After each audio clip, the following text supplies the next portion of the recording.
So we've had quite a lot of explanations on the word OuPeinPo, ouvroir de peinture potentielle. And we saw that there are many OuExpos, some of which have been excused, but potentially exist. And so this is going to be a very modest presentation of what the aims and the methods of the OuPeinPo were and are, how they developed and what we're doing now. So we've had a very nice presentation on the OuLiPo, and it all started with that. So we're just children of this very impressive group, the OuLiPo, that has generated and is still generating very interesting works. So workshop, ouvroir, for potential literature, LI for literature. And as we heard from Daniel, the OuLiPo was co-founded, we'll see the other founder, by François Le Lyonnais, whom you see here in front of a chessboard, since I think, as Daniel mentioned, not only was he a chemical engineer, a member of the OuLiPo, as the founder of the OuLiPo, but he also was a chess expert and had 30,000 books in his personal library, a tenth of which were dedicated to chess, as I read. And he co-founded the OuLiPo with Raymond Queneau, the author of many works, but among which one with a very nice title, Zazie dans le métro, Zazie in the metro. And he produced, as we heard from Daniel, a machine to produce 100,000 billion poems. So 10 to the power 14 poems. We had a description of how these poems can be generated. And indeed, there are so many that a lifetime probably wouldn't be enough to read them all. So François Le Lyonnais was not only the initiator of the OuLiPo, but he was also the initiator of the whole concept of OuExpo. And as Daniel said, these OuExpos, whatever they might be, OuBapo for bande dessinée, for comic strip, or OuCuipo, we heard, for cookery, whatever they are, the focus is more on the procedure than the realization. And what they're supposed to produce is methods, procedures to produce potentially produce art. So I think that's what is their common denominator, this focus on the methodology rather than on the result. We can talk about that later.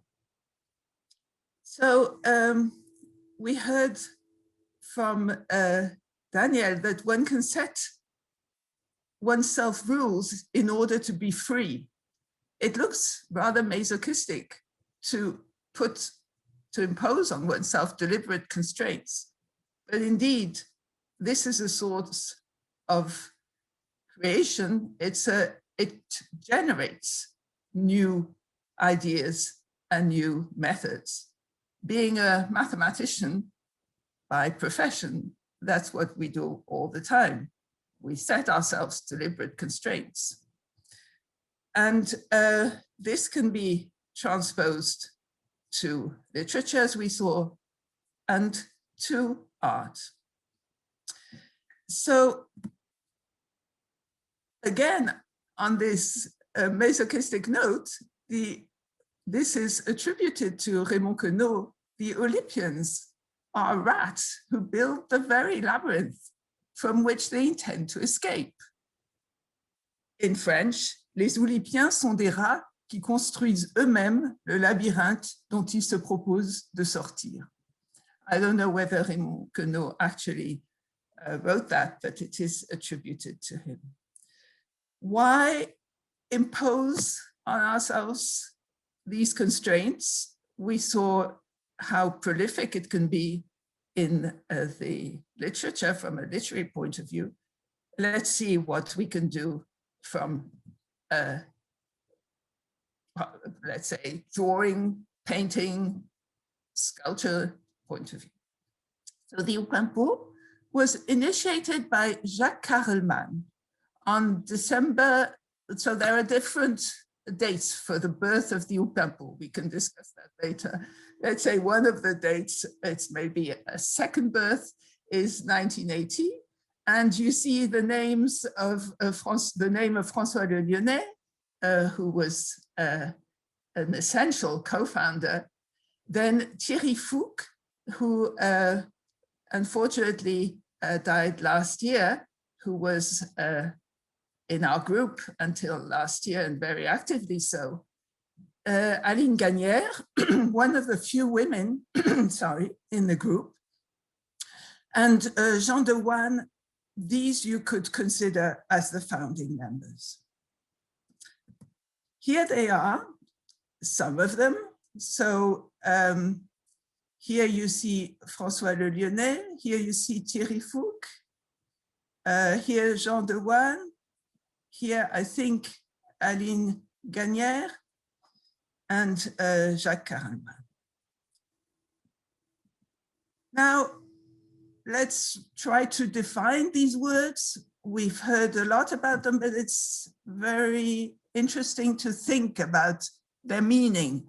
An ouvroir is an old word in French, which is not commonly used. I'm not sure, you know, people would think of a workshop when hearing the word ouvroir.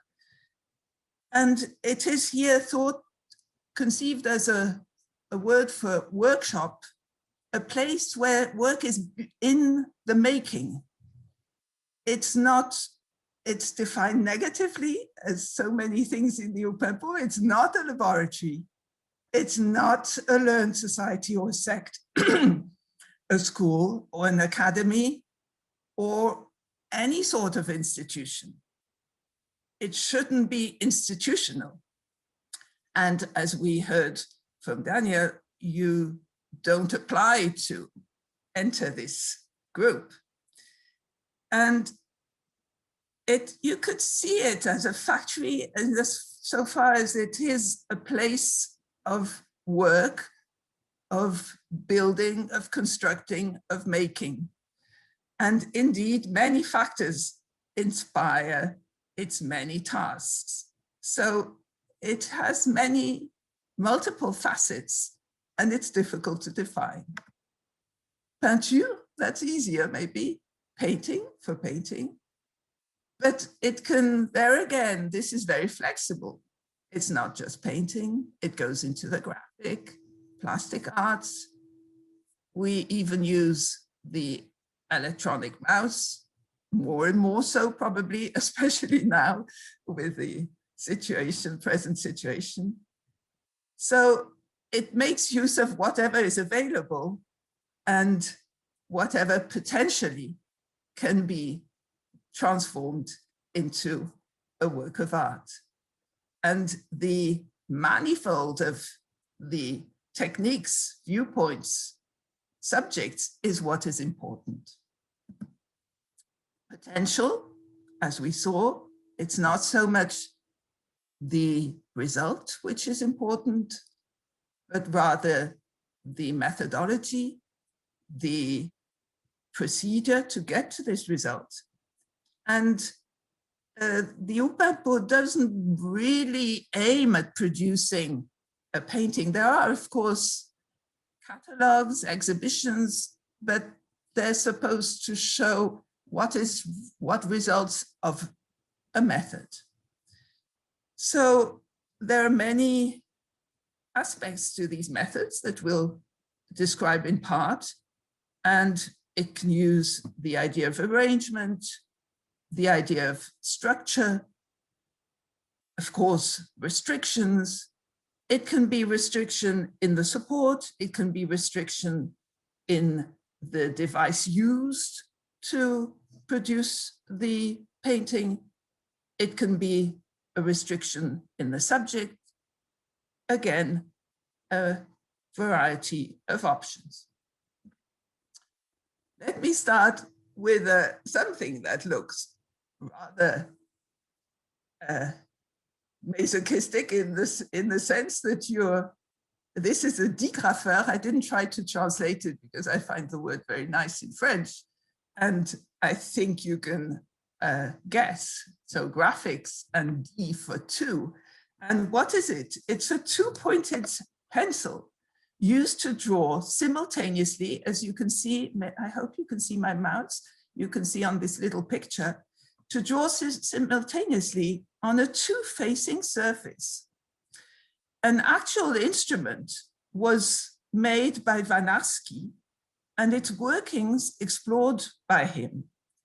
Now, there is a legend that goes in among the OuPeinPo members, according to which, contrarily to what Michelangelo himself claims in his sonnets, namely that he spent 4 years lying on scaffolding to paint the ceiling of the Sixtine Chapel, the OuPeinPo claims, no, that's not what he did. He actually painted the floor with a 20-meter dégraffeur, and so could get a result on the ceiling. Let me comment on what type of constraints one can have. This is not exhaustive. There are many more, and this is kind of an arbitrary classification, but I have taken it from the catalog of the OuPeinPo. I'll mention it at the end of the talk, so it's not completely arbitrary. So you could classify them roughly into 3 groups: those that transform, those that partially transform, and those that form. Forming meaning that you're now aiming at a certain target and you're adapting the constraints towards that aim. Let's start with the ones that transform. I won't go through all the list here because it could be boring, but just a few of them. And then I'll illustrate later on with some of the productions. So it can use the idea of metamorphosis, which is very vague, but you'll see what I mean. For example, upside down, inside out, so transforming in a, or changing the proportions. So transforming in a methodological manner, methodical manner, some initial drawing, painting into another one. It can use a combinatorial device. This we saw in the poems of Queneau. It can use a constraint by edge. So you're going to try to match the edges of apparently very different paintings, could be famous paintings, and then produce another one from that.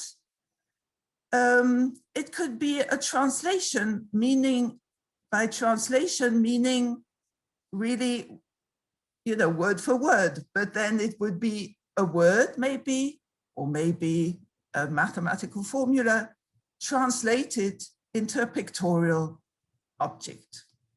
It could be a superposition of different paintings. It can be it can consist of making, splitting or separating a painting into different pieces with a systematic device, and then permuting the pieces. And this leads us to assemblage, réassemblage, so assemblage, reassemblage, putting things back together in a other way, mixing maybe with an idea of combinatorics. So you see, we'll see illustrations of this, but it gives you an idea of the variety of methods one could use. Now, you could also decide to partially transform, not changing much of the original painting. And we'll see an illustration by Aline Gagnère with the idea of going to something like an opposite. You could intersect or unite, put together. You could fragment, we already saw that up there, but then parameterize the pieces and set them in a different arrangement. And you could also parameterize the tearing. Here I mentioned tearing a painting and then maybe permuting the pieces. Now, the last one, as I said, is not so much focused on how, let's say, the target induces the method to get to it. So for example, here, measured constituents, you want as much of one color as the other one. We'll see two illustrations of this. Or you want a painting to fit on a polyhedral polyptych, let's say a portrait. Or you want to convey a hidden message. Might it be a mathematical message? We'll see this type of illustration here. Or you want to convey multiple readings to enable different interpretations, different readings of a given a painting. So we'll see some of the illustration. Let's start with the first one, the ones that transform. Metamorphosis. So this was proposed by Jacques Carelman, and he calls it the OuPeinPo artillery because he uses the notion of caliber. Now he starts with Michelangelo's David and changes the proportions, the caliber, with the constraint of aiming to something which is reminiscent of, in this case, an archaic Greek art sculpture. So every time he sets a caliber, he sets a related constraint with, and here it's a targeted constraint, with the idea of matching a known artistic style. So here, a sculpture from the Ivory Coast, caliber 3.45. So David has gone through some metamorphosis here. And this one is caliber 3, matching some of these nice sculptures from the Marquesas Islands. And then we're going to caliber 10 with something reminiscent of Giacometti's famous sculptures. As I said, metamorphosis can be, upside down, inside out, and that's what Brian Refn-Smith proposes with, I hesitated to put the title, whether you might have guessed, Les Demoiselles d'Avignon turned inside out. So the edges have been using computer software, put the outside edges have been brought to the center and conversely. So it is a kind of inside out version of Les Demoiselles d'Avignon. We tend not to want to pronounce the name of this, the title of this famous painting of Leonardo da Vinci. And this is why it is here just suggested. So we have, I'll just say, the Mona Lisa inside out. She has gone through some transformation. It could be Marilyn Monroe turned inside out, who's lost some of her aesthetic assets in the procedure. And now, remember in the transforming constraints, I mentioned translation from a word or a letter to a painting, or from a formula to a painting. There could be many ways of setting up a dictionary. So the constraint here lies in the dictionary, in the translation. Let me start with the vocalo-colorisme. I left it in French because it's a nice word. Vowel coloring, maybe. You could maybe think of a better translation. Georges is here among the audience. So it's a constraint that uses vowels. That's why you have the vocalo. So the written letters contained within a word to perform a transposition of the word, which becomes abstracted into pure shape and color. So for this purpose, two codes are used, one to specify the color, one to specify the shape. The code to determine the color is inspired by a poem by Arthur Rimbaud, Voyelles. So to an A, you assign the color black. To an E, you assign the color yellow. To an I, you assign the color red. To an O, you assign the color blue. And to U, you assign the color green. And the second code consists in defining the shape and is determined by the number of vowels.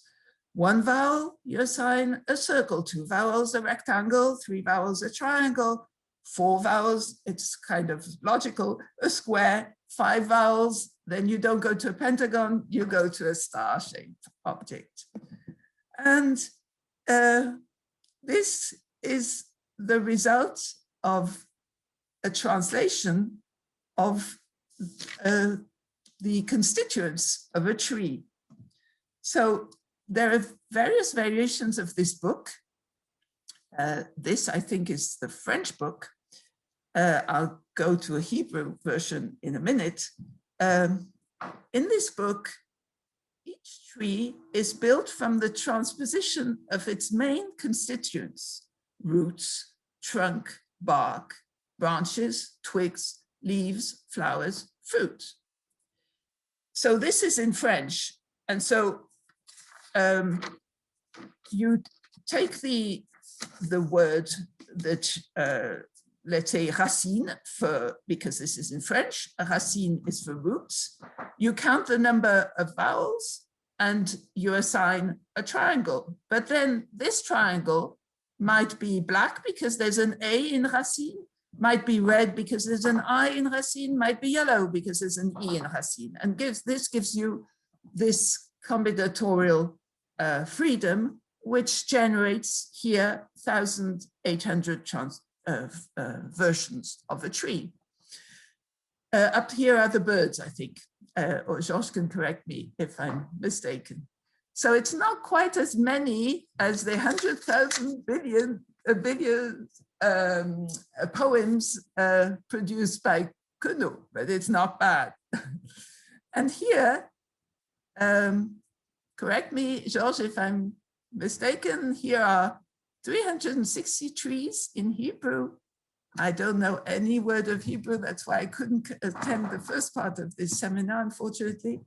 And so here the number of vowels is 2, and there's an O, and there's an E, and hence the colors. This is, so as I told you, I'm a mathematician, and I'm interested in conveying the aesthetics of mathematics, but not so much in the traditional manner, showing very beautiful mathematical surfaces or volumes, but more conveying the inner logic of mathematics, the beauty of the constraints indeed. here is an attempt to convey something about algebraic properties.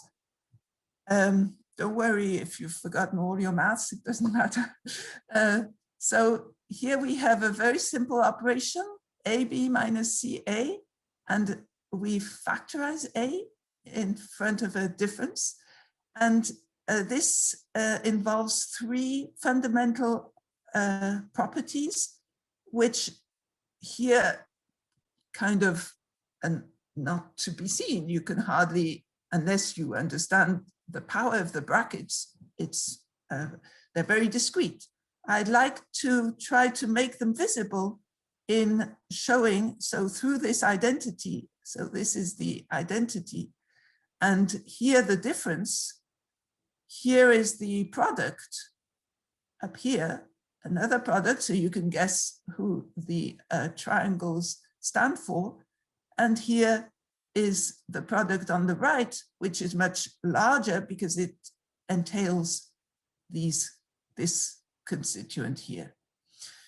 And there's another potential dictionary with similar conventions, but slightly different, which generates a different picture. You could imagine many dictionaries. And let me give you as an example, a portrait of a formula by Cauchy and Kovalevskaya. This is her portrait in the background. And these arrows, these bended arrows, stand for differentiation, derivation, when you move something infinitesimally. And here you recognize the products again, here another differentiation, and here this equality. Newton was the one who described the law of the falling apple, was known to be bad-tempered, and so he's got a black eye here. And this is a famous formula by Newton. Again, you see this derivation, and here it's a quotient. You see, we had it horizontally as a product. Here it's a quotient. So I won't detail the formula, but just to give you an idea of, this is the second dictionary, whereas this was the first one. Okay, so we're still on the transforming constraints and symmetries and permutations. Oh, there's a double T here I had overlooked. Symmetries and permutations are very prolific properties, and in general, in mathematics, one knows that actions of groups are very are fundamental. So let's take 8 variants of Albrecht Dürer's magic square by André Stas. You probably know of it. So here it is, here 4-4, it's hidden here in the Melancholia work of art of Dürer. And if you have time to check, add up the rows, add up the columns, and then not only do those add up to 34, but you'll see that if you go around this parallelogram and just add up the positions here, you'll find 34. André Stas generated from that some combinations involving, as you might notice, in each of the, so combinations of big magic squares, each of which contains in each of these cubicles the number we saw in Dürer's magic square. Now so that was for the symmetry. This is a symmetric property of Dürer's magic square. Let's go for permutations. Permutations are very useful to generate works of art, and this is by Georges, who's here among us. I mentioned his name before, Georges Orimbe, and who took an ad for water, I think, and made all kinds of chromatic variations of this one figure. We were talking about constraints that transform. Let's now turn to constraints that partially transform. Here is a constraint thought that is suggested by Aline Gagnère with the idea of taking opposites, starting from a very well-known work of art by Fontana. You might know this painting with these slits, or this, it's not really, I mean, you need to tear it to make it into this work of art. And Aline Gagnère took the opposite of the slit, closed the slit, and in doing so, opposing the two sexes. And she does that with two slits that are sewed up. Helen Frank, who's also among us today, took a painting by Matisse and took a fragmented version of it, fragmented the painting, and reorganized it according to a graph, mathematical graph device. She can correct me if I'm not saying that correctly. So she took graphs which can be transformed into each other, positioned the different fragments of this Matisse nude according to the vertices of the graph, this generating various transformations of the original painting. So here is one as an example. Thierry Fouque, I mentioned at the beginning, who was kind of the chief of our group and who passed away last year. He invented, I think he invented it, a device which is also based on the idea of proportionality. And let me describe it for you. So this is a portrait of Harry Matthews, a member of the OuLiPo. So a number is assigned to every letter of the first name and second name. So you see here the coordinates. So the first name is here and the second name is vertical, the ordinate. And a gauge is chosen for the unit measure. So, for example, when I say a number is assigned to every letter, it's according to its position in the alphabet. A goes to 1, B to 2, C to 3, etc. And to each letter of a word, of a sentence, a text, corresponds a segment of the length given by the assigned number once you've chosen your unit measure. So let's say if I have a B, then I take a strip of width 2 centimeters if I've chosen this gauge 1 centimeter. Horizontal lines at the ends of the segment give a structure for an OuPeinPo portrait, if one might say this adjective, OuPeinPo. The top horizontal line corresponds to the top of the head, this one up here.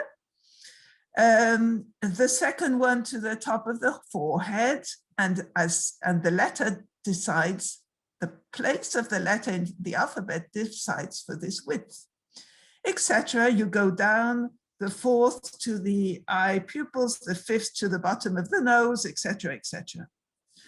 So this is a portrait of Harry Matthews, and here is a double onometric portrait of Abdelkader Saf. The rank in the alphabet are dictated, and so the letters of the first name dictate the proportions of the figure of the cyclist, ordinate, those of the last name, the proportions of the bicycle, the machine. And the subject is treated twice. forward and backward. Another partially transforming device, intersection. You take two paintings and you intersect them. Two burials in this case, the one by El Greco, the Count of Orgaz, and the one by Courbet, burial at Ornans. So here they are, famous paintings, and here they are beginning to be intersected. Intersection means mathematically what is in common to two sets. And here is the result.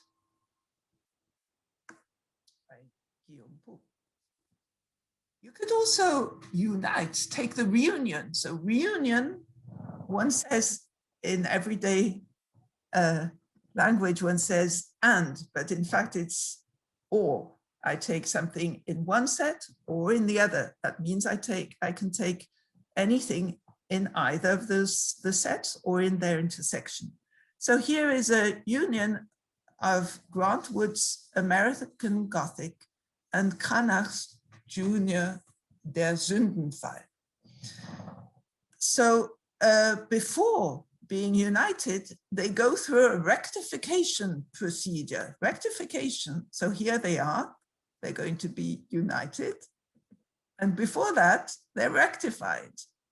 Their faces are rectified. So rectification is a rectifiable surface is a surface that is approximable by straight lines that you can, whose contours you can describe using tangential straight lines. So here their faces are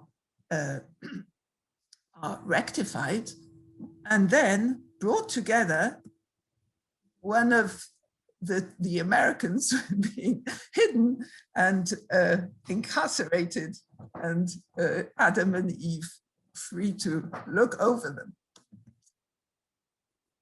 Let's go now to constraints that form. So we had constraints that transform.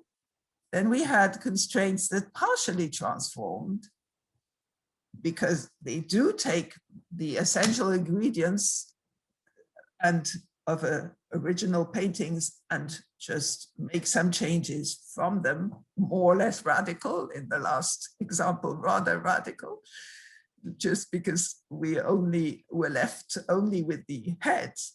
Now, let's take constraints that form. So here it's the target that kind of imposes the path you're going to follow to get to. Constrained by edges. Oh, I made a typo, sorry. So there's an I, not a Y. So this is, again, I didn't try to translate that, the morpholo. Let me just take this as an opportunity to describe the constraint by edges. So it's one of the most successfully implemented OuPeinPian constraints. It's a constraint by which the constituents of a picture, lines, forms, colors, surfaces, surface effects, subject matter, are derived from elements directly adjoining one or more of the edges. So the important thing here is that on the edge, you see that they match. That's the message, okay? So this is a constraint. So the morpholo, which I don't think is translatable, maybe you can find, here it's written correctly, sorry for the Y earlier on, is a combinatorial game consisting in matching up squares. So here you see the squares, which carry black and white shapes in such a way that the black and the white match exactly, colorings match exactly on the edges. In total, we'll have 250 squares in the game that they're playing here. And you see the author, Thierry Fouque, here. If you think of it abstractly, an abstract morpholo consists of uniform, mathematically you would call them regular polytopes, that's what you would call them. So the game pieces, they all have to be regular with edges of the same length and uniform, all the same. For example, squares, they could be triangles, each with, let's say, X edges. Here we had 4 edges for the square. Each edge divided into Y segments. I think here we had 2 for Y, of equal length, on which Z colors, here we have 2 colors, are distributed. Theoretically, the number of possibilities is hair-raising. It's Z to the power Y to the power X. You have to think that to the power is enormous. So in practice, you cannot choose any shape for your pieces because there are famous theorems in maths that tell you that you can only do a regular paving with certain shaped pieces. And there are 17 of those. If you think if you start with a triangle as the basic piece, 2 segments, so you cut the edges into 2, and 2 colors, you already have 2 to the power 2 to the power 3, 64 pieces. And it goes up very fast. So here they are, you see, here we have 4, and each edge is cut into 2, and there are 2 colors. So that's where you get 256 pieces. And that's the game the players were playing with around the table. Another aim you could set yourself is to have the same amount of constituents. Here they will be colors. So the same amount of blue and green, let's say. Here it'll be red and black. So again, Thierry Fouque. So he claims, I haven't checked, that there are 5,000 black squares and 5,000 red squares. So it's a portrait with a measured coloring. And Eric Rutten, who's also among the audience, tried to have a British measured breakfast, color measured breakfast, fried eggs with measured coloring. Here they are. So, and he can comment on that maybe later. He claims that there's exactly as much white as there is yellow, black, blue, and red, which is not obvious from the shapes. I said that we could we could rip or tear a painting and recompose it using permutations. So in French, it's called lamellisation. In English, one could translate it as lamellisection. So you make repeated cuts and permute the resulting pieces. So here, Jacques Warnawski started with a painting by Ingres, famous painting by Ingres, and made her turn around on her bed. So you see, this is cut in half, and then again in half, and there's permutations at each step. And look, she's turned around.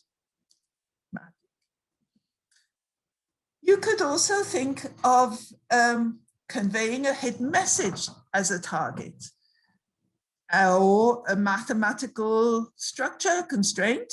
Here is an example by Philippe Muschal, another member of the OuPeinPo, Uchrony.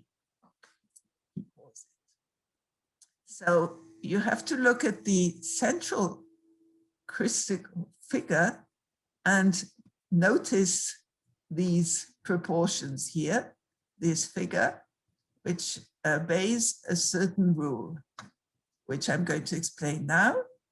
So this is based on Fibonacci series. These are numbers, each, so you have to start with 2, let's say 0 and 1, after which each term is the sum of the 2 predecessors. So the third one will be 1 as a sum of 0 and 1. The fourth one will be the sum of 1 and 1, etc. So it'll be 2, and you go on like that, and you produce this kind of pattern. This corresponds the number, Fibonacci number corresponding to the length of the edges of the squares. And this is what, oops, this is what you saw here. Those proportions obey the Fibonacci number sequence. And here Fibonacci goes fishing. So you see in each of these paintings, you have this same pattern. Möbius strip. This is a easy mathematical concept that is often used for artistic purposes. It's very simple. You take a strip, you cut a little strip of paper, and you match the opposite edges, but in a reverse direction. So you match this with that, and you paste the whole thing and you get a ribbon. And if you follow the ribbon, the resulting ribbon from what you think is the inside, you realize just following with your finger that you come to the outside. There's no inside outside. We were talking about inside out with Brian's painting. Here there is no inside and outside. So this is by Helen, who is among us, a cruciform Möbius strip. It's Achilles and the tortoise running after each other. It'll be a never-ending competition, since you can say they run in circles, although there's no circle. Well, you could say there is a circle. And here, Eric Rutten transposed that into a kind of a polyhedral shaped object, but Möbius constrained, and he used for that painting frames, as you see. And we go on with Eric, who sets himself as a goal to use as a support a very constrained polyhedral, there's an H missing, I see, polyptych. And here are portraits. So this is on a cube. This is a first portrait, a second one on a cube, but it can be more sophisticated. So here is a portrait on a more sophisticated support. And since time now is getting short, let me just say that, as you see, there's potentially room for many more constraints. And this is a table. We saw a table earlier on shown by Daniel for the OuLiPian constraints, or let's say supporting ideas for constraints.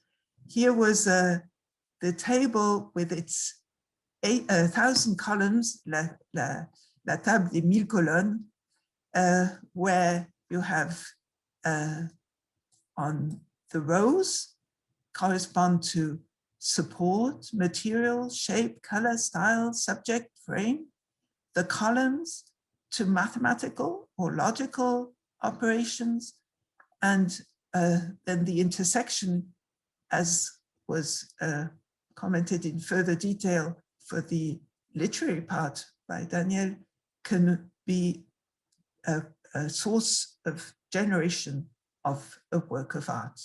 So there's still a lot of room, and since it's very much based on, so here you see mathematical or logical operations, it's very much based on mathematical ideas. So they were relatively simple, although very fundamental. I mean, it's not because it's simple that it should be neglected, like intersection, reunion, etc.